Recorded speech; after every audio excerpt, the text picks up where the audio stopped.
बघा नागरी विमानांच्या आडून पाकचे ड्रोन हल्ले होत आहेत। पाकिस्तानची नागरी विमानं आता आकाशात आहेत, गिरट्या घालतायत। देखो देखो देखो नागरी विमानांच्या आडून पाकचे आता ड्रोन हल्ले सुरू आहेत।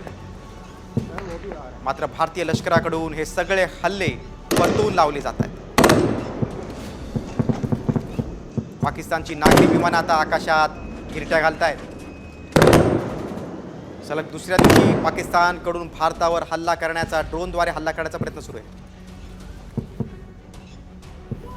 आणखीन एक महत्त्वाची बातमी, आता पूंछ आणि उरीमध्ये पुन्हा गोळीबार सुरू आहे।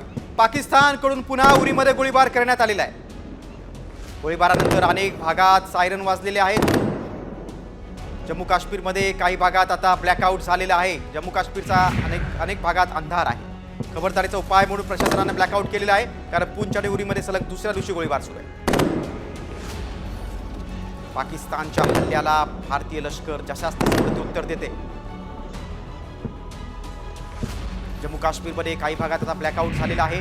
आपण काही वेळापूर्वीच साम टीव्हीचे जम्मूतले प्रतिनिधी जावेद बाजी यांनी सांगितलेलं की प्रशासनानं नागरिकांना आवाहन केलं होतं, त्यानुसार संध्याकाळी 6 वाजताच सगळी दुकानं बंद झालेली आहेत। सायरन वाजलेला आहे, ब्लॅकआउट करण्यात आलेला आहे।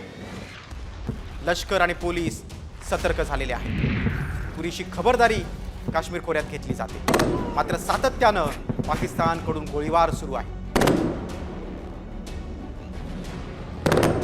जम्मू, सांबा आणि पठाणकोट भागात पाककडून ड्रोन हल्ला झालेला आहे। भारतीय जवानांकडून जोरदार प्रत्युत्तर पाकिस्तानला दिलेलं आहे। पूंछ आणि उरीमध्ये देखील गोळीबार झालाय। पाकिस्तानची सगळे जे हल्ले आहेत ते भारताच्या एअर डिफेन्स सिस्टीमनं सगळे परतून लावलेले आहेत। होशियारपूरच्या आर्मी कॅम्पजवळ देखील स्फोटांचे आवाज ऐकू आलेत। अमृतसरमध्ये देखील पाकिस्तानकडून ड्रोन हल्ल्याचा प्रयत्न झालाय। तिकडे राजौरीमध्ये देखील पाकचे ड्रोन भारतीय लष्कराने पाडले। भारतानं पाकिस्तानचे 4 ड्रोन पाडलेले आहेत। जम्मूत देखील कारवाई झाली आहे। पोखरणमध्ये देखील पाकचा ड्रोन हल्ला हाणून पाडलेला आहे।